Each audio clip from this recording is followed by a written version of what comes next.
Hello guys, আসসালামু আলাইকুম। সবাই তোমরা কেমন আছো? আলহামদুলিল্লাহ, তোমাদের দয়ায় আমি ভালো আছি। তোমরা নিশ্চয়ই ভালো আছো। তোমাদের মাঝে আজকে একটি ব্লগ নিয়ে আসলাম। ভিডিওর প্রথমে দেখতে পাচ্ছো আমি চুলায় ভাত বসিয়ে দিয়েছি। ভাতটা আমার হয়ে এসেছে। এবার আমি মাছটা ভেজে নেব। আজকে আমি রুই মাছ দিয়ে ফুলকপি দিয়ে রান্না করব, তাই মাছটা আমি ভেজে নিচ্ছি। এক এক করে আমি মাছগুলো দিয়ে দেখো ভেজে আমি বাটিতে উঠিয়ে নিয়েছি। এরপর দেখতে পাচ্ছ আমি বেগুন ভেজে নিয়েছি। এক পিস করে দিয়ে দিচ্ছি গরম তেলের মধ্যে। অল্প আছে আমি ভেজে নেব। এক পিস উল্টিয়ে দিয়েছি। দেখো আমি কিছু মিষ্টি কুমড়ো ভেজেছি এবং বেগুনও ভেজেছি। ভেজে আমি একটা প্লেটে উঠিয়ে নিয়েছি। এরপর দেখতে পাচ্ছ আমি মাছ রান্না করার জন্য শিম এবং ফুলকপি কেটে পরিষ্কার করে নিয়েছি। টমেটো দিব, ধনিয়া পাতা দিব, কুচিয়ে রেখে দিয়েছি। বেশ কিছু পেঁয়াজ লাগবে, কাঁচামরিচ কুচি কুচি করে কেটে রেখে দিয়েছি। এবার এসো রান্না বসিয়ে দিই। পরিমাণে কিছু পেঁয়াজ দিয়ে আমি গরম তেলের মধ্যে একটু ভেজে নিয়েছি। এই পর্যায়ে আমি মশলা দিয়ে দিব। হলুদের গুঁড়া, মরিচের গুঁড়া, ধনিয়ার গুঁড়া, জিরা বাটা, আদা রসুন বাটা দিয়ে আমি পরিমাণ মতো পানি দিয়ে একটু ভেজে নিয়েছি। এরপর আমি ফুলকপি এবং শিম স্লাইস করে কেটে রেখেছিলাম সেগুলো দিয়ে দিচ্ছি। মশলার সাথে যাতে লেগে না যায় একটু নেড়ে চেড়ে দিই। তারপর বাকি সবজিগুলো দিয়ে দিচ্ছি। দেখো আমি বাকি সবজিগুলো দিয়ে মশলার সাথে মিশিয়ে দিলাম নেড়ে চেড়ে। আমি কিছু আলুও দিয়েছিলাম। পরিমাণ মতো 1 কাপ পানি দিয়ে আগে সবজিটাকে সিদ্ধ করে নিব। তারপর মশলাটা আমি কষিয়ে নিয়েছিলাম। সবজিটা এবার পরিমাণ মতো পানি দিয়ে দিলাম। পানিটা আমি আর দেব না।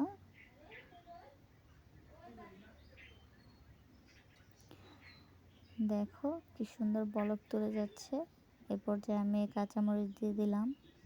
এবার মাছ এক এক করে সাজিয়ে কড়াইতে দিয়ে দিব।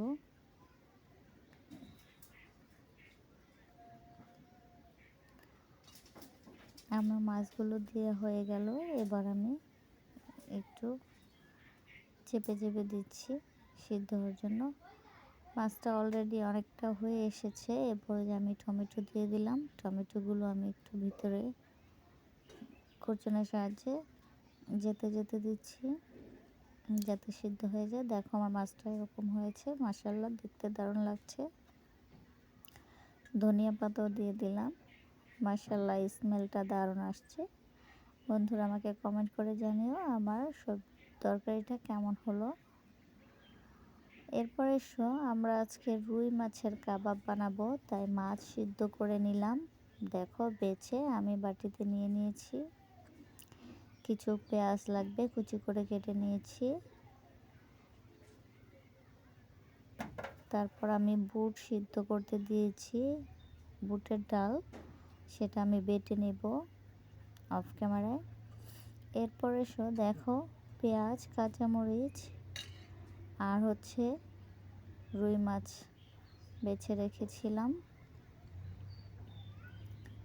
দেখো এ পর্যায়ে আমি বুট সিদ্ধ করার জন্য আলু আর বুট একসাথে দিয়েছি।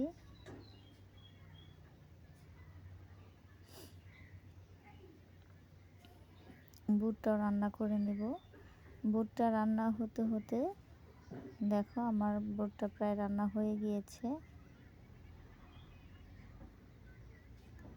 আমি একটু নেড়ে চেড়ে ঢেকে দেব অল্প আছে লাস্ট মোমেন্টটা। আমি কিছু গাজরও অ্যাড করেছি। দেখো মাশাআল্লাহ দেখতে দারুণ লাগছে। তারপর হচ্ছে তোমার আলু সিদ্ধ করে নিয়েছিলাম, তা ওটা আমি আলুর চপ বানানোর জন্য ম্যাশ করে নিচ্ছি। দেখো ম্যাজিক মশলা,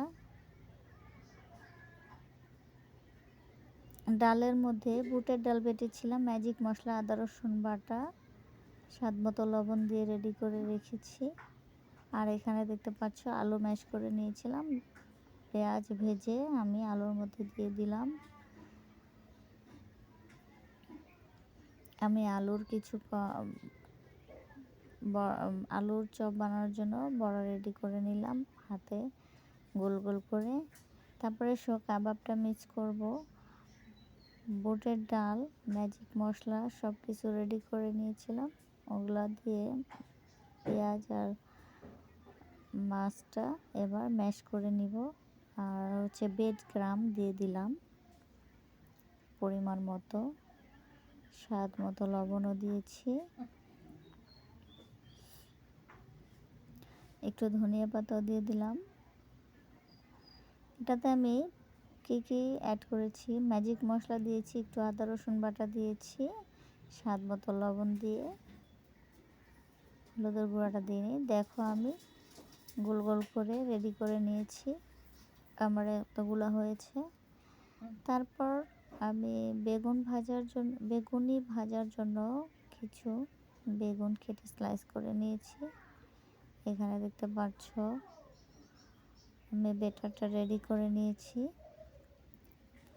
তারপর পেঁয়াজু ভাজার জন্য ডালটা বেটে নিচ্ছি, খেসারি ডাল। এই দেখো হলুদের গুঁড়া, মরিচের গুঁড়া, আদা রসুন বাটা, ধনিয়া পাতা, স্বাদ মতো লবণ দিয়ে রেডি করে নিয়েছি। আর এখানে দেখতে পাচ্ছ ঘুগনি সিদ্ধ করে রেডি করে ফেলেছি। চলো এবার ভাজার পালা। প্রথমে বেগুনি ভেজে নিচ্ছি, আমি একটা একটা করে দিয়ে দিচ্ছি।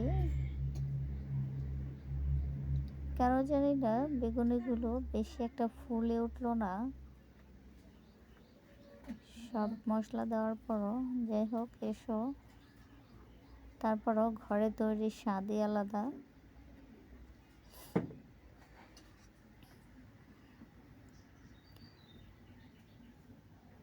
মোটামুটি একটু ফুলকো ফুলকো ভাব হয়েছে।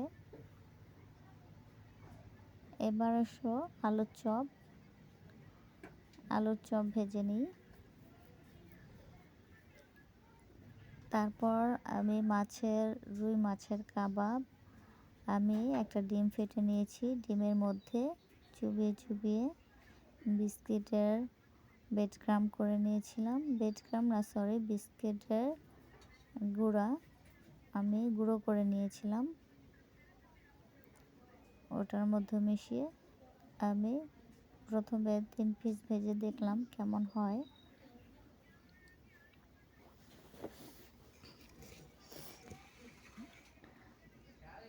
আমি আরও কয়েক পিস দিয়ে দিলাম।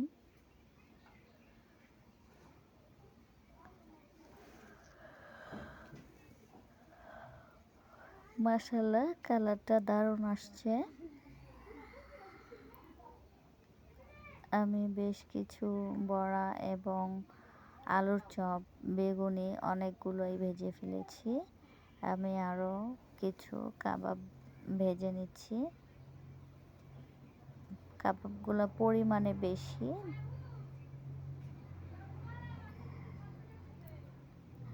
একটু অল্প অল্প আছে ভাজা করে নিতে হয়। যাই হোক, এরপরে এসো আমি পেঁয়াজুর জন্য অল্প অল্প করে গোলা করে করে দিয়ে দিয়েছিলাম হাতে অনুযায়ী, হাতের আন্দাজ অনুযায়ী। দেখো কি সুন্দর একটা কালার আসছে। বন্ধুরা, বাসায় তোমরা কারা কারা ইফতারি এভাবে তৈরি করে খাও রোজার মাসে, আমাকে কমেন্ট করে জানিও। দেখো আমার পেঁয়াজগুলো একটু বাদামি রঙের হয়ে এসেছে, পর্যায়ে আমি তুলে নিচ্ছি। মাশাআল্লাহ কালারটা দারুণ আসছে। বাড়িতে ভেজে ইফতারি রেডি করা সেটার স্বাদটাই আলাদা। আমি আরও কিছু পেঁয়াজু হাতে অল্প অল্প করে নিয়ে চেপে চেপে দিয়ে দিচ্ছি। দেখতে পাচ্ছ।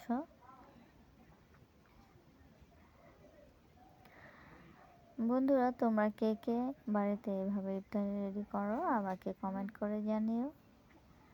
আমি সব কিছু বাড়িতে করে নিই। দেখো আমার সব রেডি হয়ে গিয়েছে। এই দেখো আমার লাস্ট মোমেন্ট, সব ইফতারি রেডি।